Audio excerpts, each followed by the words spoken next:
ಸ್ವಯಂ ಪ್ರಕಾಶಮಾನವಾಗಿ ಜಗತ್ತಿನಲ್ಲಿ ಬೆಳಗುವಂತಹ ಸಾಮರ್ಥ್ಯ ಇರತಕ್ಕಂತಹದ್ದು ನಿಜವಾದ ಜ್ಞಾನವನ್ನು ಸಂಪಾದಿಸಿದ ವ್ಯಕ್ತಿಗಾಗುತ್ತೆ ಅಂತಕ್ಕಂಥದ್ದು ಮುಖ್ಯವಾಗಿ ಗಮನಿಸಬೇಕಾದಂತಹದ್ದು. ಅಂತ ಜ್ಞಾನ ಸಂಪಾದನೆ ಕಡೆಗೆ ಪ್ರತಿಯೊಬ್ಬರು ಗಮನ ಕೊಟ್ಟು ಎಷ್ಟೆಷ್ಟು ಜ್ಞಾನ ಗಳಿಸ್ಲಿಕ್ಕೆ ಸಾಧ್ಯ ಆಗುತ್ತೆ ಅಷ್ಟನ್ನು ಗಳಿಸ್ಲಿಕ್ಕೆ ಪ್ರಯತ್ನ ಮಾಡಬೇಕು. ಮತ್ತು ಒಬ್ಬ ವ್ಯಕ್ತಿ ಎಷ್ಟು ಭಾಷೆಯನ್ನು ಕಲಿತಾನೆ ಅಷ್ಟು ಅದು ಜಗತ್ತಿನಲ್ಲಿ ವಿಕಾಸವಾಗಿ ಬೆಳೀಲಿಕ್ಕೆ ಸಾಧ್ಯ ಆಗುತ್ತೆ. ಇವತ್ತು ವಿದೇಶಗಳಲ್ಲಿ ಅವರ ಮಾತೃಭಾಷೆ ಒಂದೇ ಇದ್ದರೂ ಕೂಡ ಅದು ಫ್ರೆಂಚ್ ಇರ್ಬೋದು, ಸ್ಪ್ಯಾನಿಷ್ ಇರ್ಬೋದು, ಆ ಭಾಷೆಯನ್ನು ಕೂಡ ಅವರ ಜೊತೆಗೆ ಕಲಿಯುವಂತಹ ಒಂದು ಉತ್ಸುಕತೆಯನ್ನು ವಿದೇಶಿಯರು ಕೂಡ ತೋರಿಸ್ತಾರೆ. ಒಂದು ಮನುಷ್ಯ ಎಷ್ಟು ಭಾಷೆ ಕಲಿತಾನೆ ಅಷ್ಟು ಜ್ಞಾನ ಸಂಪಾದನೆಯನ್ನು ಮಾಡಲಿಕ್ಕೆ ಸಾಧ್ಯ ಆಗುತ್ತೆ. ಜ್ಞಾನವನ್ನು ಗಳಿಸೋದು ಅಂತಂದರೆ ಅದು ಕೊನೆ ಇಲ್ಲದ್ದು, ಮಿತಿ ಇಲ್ಲದ್ದು. ಎಷ್ಟು ಜ್ಞಾನವನ್ನು ಸಂಪಾದನೆ ಮಾಡ್ತಾ ಹೋಗ್ತಾನೋ ಅವನಿಗೆ ಅರಿವಾಗುತ್ತೆ ಅಂತ ಅನ್ನೋದಂದರೆ ನಾನು ಕಲಿತದ್ದು ಕಡಿಮೆ ಅಂತ ಅನ್ನೋದು ಯಾವಾಗ ಅರಿವಾಗುತ್ತೆ ಅಂತಂದರೆ ಹೆಚ್ಚಿನ ಜ್ಞಾನ ಸಂಪಾದನೆಯಲ್ಲಿ ತಾನು ತೊಡಗಿಸ್ಕೊಂಡಾಗ.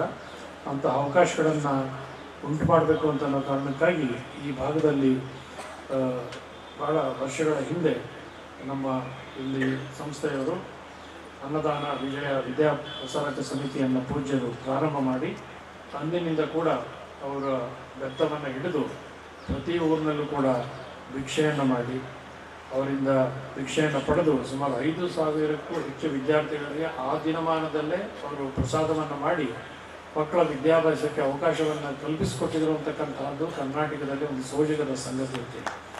ಮಠಕ್ಕೆ ಯಾವುದೋ ಆಸ್ತಿ ಇಲ್ಲದರೂ ಕೂಡ ಭಕ್ತರ ಆಸ್ತಿ ಅಂತ ಭಾವಿಸಿ ಅವರ ಮನಸ್ಸನ್ನು ಓಲೈಸಿ ಅವರು ಹಾಗೆ ಉದಾರವಾಗಿ ಕೊಡಲಿಕ್ಕೆ ಅವರನ್ನು ಪ್ರೇರೇಪಣೆ ಮಾಡಿ ಹಾಗೆ ಬಂದಂತಹದರಿಂದ ಸಾವಿರಾರು ವಿದ್ಯಾರ್ಥಿಗಳಿಗೆ ಇಲ್ಲಿ ಅನ್ನದಾನೇಶ್ವರ ಸಂಸ್ಥಾನದಲ್ಲಿ ಅವಕಾಶ ಮಾಡಿ ಕಲ್ಕೊಟ್ಟು ಅವರು ಇವತ್ತು ಜಗತ್ತಿನಾದ್ಯಂತ ಉತ್ತಮವಾದ ರೀತಿಯಲ್ಲಿ ಸೇವೆಯನ್ನು ಸಲ್ಲಿಸ್ತಾ ಇರ್ತಕ್ಕಂತಹದ್ದು ಗಮನಿಸಬೇಕಾದಂತಹದ್ದು. ಅನ್ನದಾನೇಶ್ವರ ಮಹಾಸ್ವಾಮಿಗಳವರು ಅವರ ಇಡೀ ಬದುಕನ್ನು ಸಮಾಜದ ಒಂದು ಒಳಿತಿಗಾಗಿ ಸಮರ್ಪಣೆ ಮಾಡಿಕೊಂಡಂಥವರು. ನಂತರ ನಮ್ಮ ಹೊಸಪೇಟೆ ಕೊಟ್ಟೂರು ಮಠದ ಸಂಗನಬಸವ ಮಹಾಸ್ವಾಮಿಗಳು ಹಾಗೂ ಅಭಿನವ ಅನ್ನದಾನ ಸ್ವಾಮಿಗಳು ಅಂತ 2 ಅಭಿಧಾನಗಳಿಂದ 2 ಮಠಗಳನ್ನು ಸಮರ್ಥವಾಗಿ ಮುನ್ನಡೆಸಿದಂಥವರು ನಮ್ಮ ಸಂಗನಬಸವ ಮಹಾಸ್ವಾಮಿಗಳು. ಅವರಿಗೆ ಶಿಕ್ಷಣ ಸಂಸ್ಥೆಯನ್ನು ನಡೆಸೋದು ಎಷ್ಟು ಮುಖ್ಯವಾಗಿತ್ತೋ, ಪ್ರಸಾದ ನಿಲಯಗಳನ್ನು ನಡೆಸೋದು ಎಷ್ಟು ಮುಖ್ಯವಾಗಿತ್ತೋ, ಪ್ರತಿಯೊಂದು ಗ್ರಾಮದಲ್ಲೂ ಕೂಡ ಪ್ರತಿಯೊಂದು ಮನೆಗೆ ತಲುಪುವಂಥ ರೀತಿಯಲ್ಲಿ ಬಸವಣ್ಣರ ಸಂದೇಶಗಳನ್ನು ತಲುಪಿಸಬೇಕು ಅಂತಕ್ಕಂಥದ್ದು ಅವ್ರ ಮಹದಾಶಯವಾಗಿತ್ತು, ಸಂಕಲ್ಪವಾಗಿತ್ತು. ಆದ್ದರಿಂದ ಸಂಗನ ಬಸವಳ್ಳಿ ಸ್ವಾಮೀಜಿಯವ್ರಿಗೆಲ್ಲರೂ ಏನು ಅಂತಂದರೆ ಬಸವ ಪುರಾಣವನ್ನು ಹಳ್ಳಿಗಳಲ್ಲಿ ಪ್ರವಚನ ಮಾಡಿಸೋ ಸ್ವಾಮಿಗಳು ಯಾರು ಅಂತಂದರೆ ಸಂಗನ ಬಸವ ಸ್ವಾಮಿಗಳು ಅಂತ ಅನ್ನೋದು ಈ ಭಾಗದಲ್ಲಿ ಮನೆ ಮಾತು. ತಿಂಗಳುಗಟ್ಟಲೆ ಬಸವ ಪುರಾಣವನ್ನು ಮಾಡಿಸ್ತಕ್ಕಂತಹದ್ದು. ಇಡೀ ಒಂದು ತಿಂಗಳ ಕಾಲ ಪ್ರತಿದಿನ ಅನ್ನದಾಸೋಹವನ್ನು ಮಾಡಿ ಅವರಿಗೆ ಪ್ರಸಾದವನ್ನು ನೀಡಿ ಅವ್ರ ಜ್ಞಾನ ಮತ್ತು ಉದರ ಎರಡನ್ನು ತುಂಬಿಸಿ ಅವರು ಸಂತೋಷವಾಗಿರಬೇಕು, ಜ್ಞಾನವನ್ನು ಅವರು ತಲೆಗೋಬೇಕು ಅಂತೇಳಿ ನಿರಂತರವಾಗಿ ಇಡೀ ಬದುಕಿನ ತುಂಬ ಅಂತಹ ಕಾರ್ಯಕ್ರಮಗಳನ್ನು ಗ್ರಾಮಾಂತರ ಪ್ರದೇಶಗಳಲ್ಲಿ ಅವ್ರು ನಡೆಸ್ಕೊಂಡು ಬಂದಂತಹದ್ದು ನಿಮಗೆಲ್ಲ ತಿಳಿದಿರುವಂಥ ಸಂಗತಿ. ಅವರ ಸಮರ್ಥ ಉತ್ತರಾಧಿಕಾರಿಗಳಾಗಿ ಈಗ ಬಂದಿರುವಂತಹ ಮುಪ್ಪಿನ ಬಸವಲಿಂಗ ಸ್ವಾಮಿಗಳವರು ನಮ್ಮ ಮಣಕವಾಡದ ಶ್ರೀಗಳು ಹೇಳಿದಾಗೆ ಸುಮಾರು ಒಂದು ಮಠ 10 ವರ್ಷಗಳಲ್ಲಿ ಮಾಡಬಹುದಾದಂತಹ ಸಾಧನೆಯನ್ನು 4 ವರ್ಷಗಳಲ್ಲಿ ಮಾಡಲಿಕ್ಕೆ ಸಾಧ್ಯ ಇದೆ ಅಂತ ಅನ್ನೋದಕ್ಕೆ ಒಂದು ಪ್ರತ್ಯಕ್ಷ ದರ್ಶಿಯಾಗಿ ತೋರಿಸ್ಕೊಟ್ಟಿರ್ತಕ್ಕಂಥವರು ಮುಪ್ಪಿನ ಬಸವಲಿಂಗ ಮಹಾಸ್ವಾಮಿಗಳು. ಅವರು ಯುವಕರಾಗಿದ್ದಾರೆ, ದೂರದ ಆಲೋಚನೆಯನ್ನು ಉಳ್ಳವರಾಗಿದ್ದಾರೆ. ಗ್ರಾಮೀಣ ಪ್ರದೇಶದ ಮಕ್ಕಳಿಗೆ ಏನು ಕೊಡಬೇಕು ಅಂತಕ್ಕಂಥದ್ದನ್ನು ಸಂಪೂರ್ಣವಾಗಿ ತಿಳಿದವರಾಗಿದ್ದಾರೆ. ಅವ್ರು ಹೇಳಿದ್ರು, ಮನೆ ಮುಂದೆ ಶಾಲೆಯನ್ನು ಪ್ರಾರಂಭ ಮಾಡಿ ಮಕ್ಕಳು ಶಿಕ್ಷಣದಿಂದ ವಂಚಿತರಾಗದ ಹಾಗೆ ಅವರಿಗೆ ಕಲ್ಪಿಸುವಂಥ ಶಿಕ್ಷಣವನ್ನು ಕೊಡುವಂಥ ಅವಕಾಶವನ್ನು ಕಲ್ಪಿಸಿಕೊಟ್ಟಿದ್ದಕ್ಕಾಗಿ ಇವತ್ತು ಈ ಒಂದು ಅನ್ನದಾನೇಶ್ವರ ಮಹಾಸ್ವಾಮಿಗಳವರು ಪಾದವನ್ನಿಟ್ಟು ಪವಿತ್ರಗೊಳಿಸಿದಂತಹ ಮತ್ತು ಇಲ್ಲಿ ಪಾಟೀಲ್ ಹೇಳಿದಾಗೆ ಅನೇಕ ಪೂಜ್ಯರು ಬಂದು ಅನುಷ್ಠಾನ ಮಾಡಿರುವಂತಹ ಈ ಒಂದು ಪುಣ್ಯಕ್ಷೇತ್ರದಲ್ಲಿ ಇವತ್ತು ಕಿರಿಯ ಕಾಲೇಜು ಪ್ರಾರಂಭ ಆಗಿದೆ.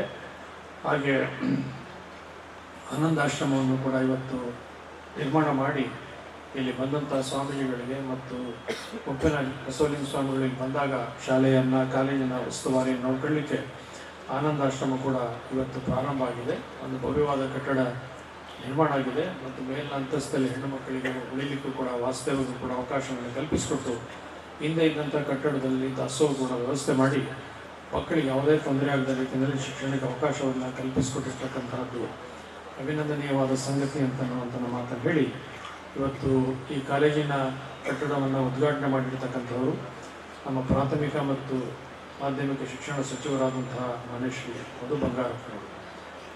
ಅವರು ಒಳ್ಳೆ ಒಂದು ಶಿಕ್ಷಣದ ಹಿನ್ನೆಲೆಯನ್ನು ಹೊಂದಿರತಕ್ಕಂಥವರು. ಕರ್ನಾಟಕದ ಮುಖ್ಯಮಂತ್ರಿಗಳಾಗಿದ್ದಂತಹ ಬಂಗಾರಪ್ಪನವರ ಸುಪುತ್ರರು. ಮಾನ್ಯ ಬಂಗಾರಪ್ಪನವರು ಮುಖ್ಯಮಂತ್ರಿಗಳಾಗಿದ್ದ ಸಂದರ್ಭದಲ್ಲಿ ಅನೇಕ ಜನೋಪಯೋಗಿ ಕೆಲಸಗಳನ್ನು ಮಾಡಿದಂಥವರು.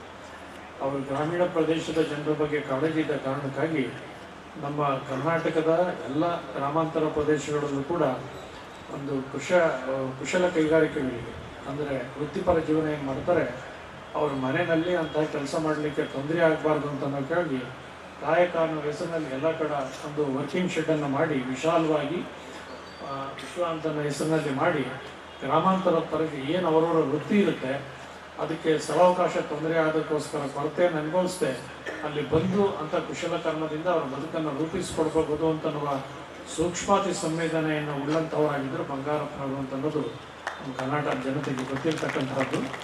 ಅವರ ಸುಪುತ್ರರಾಗಿ ಅವ್ರು ಹೇಳಿದರು, ಒಂದು ಅತ್ಯಂತ ಜವಾಬ್ದಾರಿಯುತವಾದಂಥ ಇಲಾಖೆಯನ್ನು ನನ್ನ ಮೇಲೆ ವಿಶ್ವಾಸ ಇಟ್ಟು ಕೊಟ್ಟಿದ್ದಾರೆ. ಅವರು ಅದೇ ರೀತಿ ಕೆಲಸವನ್ನು ಮಾಡ್ತಾ ಇದ್ದಾರೆ. ಅವರ ದೂರದೃಷ್ಟಿಯಿಂದ ಇವತ್ತು ಶಿಕ್ಷಕರ ಒಂದು ನೇಮಕಾತಿಯ ಸಮಸ್ಯೆ ಇತ್ತು ಅಂತ ಮಾನ್ಯ ಪಾಟೀಲ್ ಪ್ರಸ್ತಾಪಿಸಿದ್ರು. ಅದನ್ನು ಮಧು ಬಂಗಾರಪ್ಪ ಅವರು ಹೇಳ್ತಾ ಇದ್ರು. ಈಗ ಅದಕ್ಕೆ ಕೆಲವಿದ್ದಂತಹ ತೊಡಕುಗಳು ನಿವಾರಣೆ ಆಗಿರೋದ್ರಿಂದ ಸುಮಾರು 15,000ರಷ್ಟು ಖಾಸಗಿ ಮತ್ತು ಸರ್ಕಾರಿ ಶಾಲೆಗಳಲ್ಲಿ ಇರುವಂತಹ ಖಾಲಿ ಹುದ್ದೆಗಳನ್ನು ಸದ್ಯದಲ್ಲೇ ಅದನ್ನು ಪೂರ್ಣಗೊಳಿಸುವಂಥ ಕೆಲಸವನ್ನು ಕೂಡ ಸರ್ಕಾರ ಮಾಡುತ್ತೆ ಅಂತನ್ನುವ ಮಾತನ್ನು ಕೂಡ ಹೇಳ್ತಾ ಇದ್ರು. ಮಕ್ಕಳ ಬಗ್ಗೆ ಮತ್ತು ಅವರು ಯಾವುದೇ ಕಾರಣಕ್ಕೂ ಮಕ್ಕಳು ಮುಂದುವರಿಯ ಸಂದರ್ಭದಲ್ಲಿ ತೊಡರುಗಳಿಗೆ ಒಳಗಾಗಬಾರ್ದು ಅಂತೇಳಿ ಅವರು ಎಲ್ಲ ರೀತಿಯ ಸೌಲಭ್ಯಗಳನ್ನು ಕಲ್ಪಿಸುವಂಥ ಸಂಕಲ್ಪವನ್ನು ಮಾಡಿರ್ತಕ್ಕಂಥ ಮಧು ಬಂಗಾರಪ್ಪನವರು ನಿನ್ನೆ ಬೆಂಗಳೂರಿನಲ್ಲಿ ಕ್ಯಾಬಿನೆಟ್ ಮುಗಿಸಿ ಅವ್ರ ಕ್ಷೇತ್ರಕ್ಕೆ ಹೋಗಿ ಶಿವಮೊಗ್ಗಕ್ಕೆ ಹೋಗಿ ಬೆಳಿಗ್ಗೆ ಪ್ರಯಾಣ ಮಾಡಿ ಕಾರ್ಯಕ್ರಮಕ್ಕೆ ಬಂದಿರೋದೆ ಒಂದು ಶಿಕ್ಷಣದ ಬಗ್ಗೆ ಅವ್ರಿಗೆ ಎಷ್ಟು ಅಭಿಲಾಷೆ ಇದೆ ಅಂತಕ್ಕಂಥದ್ದನ್ನು ವ್ಯಕ್ತಪಡಿಸುತ್ತೆ ಅಂತ ನಾನು ಹೇಳಿ, ನಮ್ಮ ಗೋವಿಂದ ಕಾರಜೋಳ ಸಾಹೇಬರು ಉಪಮುಖ್ಯಮಂತ್ರಿಗಳಾಗಿದ್ದರು, ಸಂಸದರಾಗಿದ್ದಾರೆ ಮತ್ತು ರಾಜಕೀಯದಲ್ಲಿ ಒಂದು ಸೌಮ್ಯತೆಯಿಂದ ರಾಜಕಾರಣಿಗಳು ಇರ್ತಾರೆ ಅನ್ನೋದಕ್ಕೆ ಕಾರಜೋಳ ಅವರು ಒಂದು ಉದಾಹರಣೆ ಅಂತಕ್ಕಂಥದ್ದನ್ನು ಜನ ಬಲ್ಲವರಾಗಿದ್ದಾರೆ. ಮತ್ತು ಶರಣ ಸಾಹಿತ್ಯದ ಬಗ್ಗೆ ಅಪಾರವಾದಂತಹ ಕಾಳಜಿಯನ್ನು ಉಳ್ಳವರು, ಧಾರ್ಮಿಕ ಮಾರ್ಗದಲ್ಲಿ ನಡೀತಕ್ಕಂಥವರು. ಅವರು ಸಚಿವರಾಗಿದ್ದಂಥ ಸಂದರ್ಭದಲ್ಲಿ ವಚನಗಳಲ್ಲಿ ಬರುವಂಥ ಪಾರಿಭಾಷಿಕ ಪದಗಳನ್ನು ಕುರಿತು ಸಿದ್ದೇಶ್ವರ ಸ್ವಾಮೀಜಿಯವರ ಮಾರ್ಗದರ್ಶನದಲ್ಲಿ ಒಂದು ಸಂಸ್ಕೃತದಲ್ಲಿ ಒಂದು ಕೃತಿ ಬಂತು, ವೀರಶೈವ ಪಾರಿಭಾಷಿಕ ಪದಕೋಶ ಅಂತೇಳಿ. ಅದರ ಬಿಡುಗಡೆ ಸಮಾರಂಭದಲ್ಲಿ ಅವರು ಭಾಗವಹಿಸಿದರು. ಅದು ಸಂಸ್ಕೃತದಲ್ಲಿ ಬಂದಿತ್ತು. ಸಂಸ್ಕೃತದಲ್ಲಿ ನಡೆಯೋದ್ರಿಂದ ಬಹಳ ಜನ ಕನ್ನಡ ವಿದ್ವಾಂಸರು ಬಂದಿದ್ದರು. ಅವರೆಲ್ಲ ಮುಂದಿನ ಸಾಲಿನಲ್ಲಿ ಕುಳಿತಿದ್ರು. ಅದು ಕುಳಿತುಕೊಂಡು ಆ ಕೃತಿ ಬಿಡುಗಡೆ ಆಗ್ತಾ ಇದ್ದಂಗೆ ವಿದ್ವಾಂಸರೆಲ್ಲ ಎದ್ದು ಇದು ಸಂಸ್ಕೃತದಲ್ಲಾಗಿದೆ, ನಮ್ಮ ಕನ್ನಡದಲ್ಲಿ ಬೇಕು ಅಂತ ಕೇಳಿದ್ರು. ಅವರು ಕನ್ನಡ ಮತ್ತು ಸಂಸ್ಕೃತಿ ಸಚಿವರಾಗಿದ್ದರು. ಅವರು ಒಂದು ಕ್ಷಣ ಹಿಂದೆ ಮುಂದೆ ನೋಡ್ದೇ ಅದನ್ನು ಕನ್ನಡಕ್ಕೂ ಅನುವಾದಿಸುವಂಥ ಕೆಲಸವನ್ನು ಸರ್ಕಾರ ಮಾಡುತ್ತೆ, ಅದಕ್ಕೆ ಬೇಕಾದಂಥ ಅನುವಾದನ ಸರ್ಕಾರ ಕೊಡುತ್ತೆ ಅಂತ ಆ ಸಭೆಯಲ್ಲೇ ಮಾತು ಕೊಟ್ಟು ಮಾತಿನಂತೆ ಅನುದಾನ ಕೊಟ್ಟು ಕೃತಿಯನ್ನು ಬಿಡುಗಡೆ ಮಾಡಿಸಿದವರು ಕಾರಜೋಳ ಅವರು ಅಂತ ಅನ್ನೋದನ್ನು ಈ ಸಂದರ್ಭದಲ್ಲಿ ನಿಮ್ಮ ಜೊತೆ ಹಂಚ್ಕೊಳ್ಬೇಕು. ಹಾಗೆ ನಮ್ಮ ಅಮರೇಗೌಡ ಬಯ್ಯಾಪುರವರು ಸಚಿವರಾಗಿದ್ದಂಥವರು ಮತ್ತು ಇವತ್ತಿನ ಒಂದು ಅಧ್ಯಕ್ಷತೆಯನ್ನು ವಹಿಸಿರೋರು ಈ ಕ್ಷೇತ್ರದ ಒಂದು ಶಾಸಕರಾದಂತಹ ಧಾರವಾಡದ ಶಾಸಕರಾದ ಮಾನ್ಯ ಜಿ ಎಸ್ ಪಾಟೀಲ್ ಅವರು. ಅವರ ಕುಟುಂಬದ ಸದಸ್ಯರೆಲ್ಲ ಒಂದು ಹಿರಿಯ ಗೌಡತನದ ಕುಟುಂಬ ಅಂತಂದರೆ ಇಲ್ಲಿ ರೋಣದ ಪಾಟೀಲ್ ಕುಟುಂಬ ಅಂತಕ್ಕಂಥದ್ದು ಎಲ್ರಿಗೂ ಮನೆ ಮಾತಾಗಿರ್ತಕ್ಕಂಥದ್ದು. ಅವರ ಸಹೋದರರು ಬಿ ಎಸ್ ಪಾಟೀಲರು ಒಬ್ಬ ಒಳ್ಳೆಯ ದಕ್ಷ IAS ಅಧಿಕಾರಿಗಳಾಗಿ ಮುಖ್ಯ ಕಾರ್ಯದರ್ಶಿಗಳಾಗಿ ಸೇವೆಯನ್ನು ಸಲ್ಲಿಸಿದಂಥವರು. ಅವರ ಸಹೋದರರು ಸಂಸದರಾಗಿದ್ದರು. ಇಡೀ ಕುಟುಂಬದ ಸದಸ್ಯರು ಕೂಡ ಸಮಾಜ ಸೇವೆಯಲ್ಲಿ ನಿರಂತರವಾಗಿ ತೊಡಗಿಸಿಕೊಂಡಿರ್ತಕ್ಕಂಥವರು ಈ ಕಾರ್ಯಕ್ರಮದ ಅಧ್ಯಕ್ಷತೆ ವಹಿಸಿದ್ದಾರೆ. ಈ ಥರ ನಮ್ಮ ಪಾಟೀಲ್ ಗುರೂಜಿಯವರು ಧಾರ್ಮಿಕ ಕ್ಷೇತ್ರದಲ್ಲಿ ಯುವಕರ ಮೇಲೆ ಒಂದು ವಿಶೇಷವಾದ ಪ್ರಭಾವವನ್ನು ಬೀರಿ ಅವರು ಒಂದು ಸನ್ಮಾರ್ಗದಲ್ಲಿ ನಡೀಲಿಕ್ಕೆ ಅವಕಾಶವನ್ನು ಕಲ್ಪಿಸಿಕೊಟ್ಟಿರ್ತಕ್ಕಂಥವ್ರು.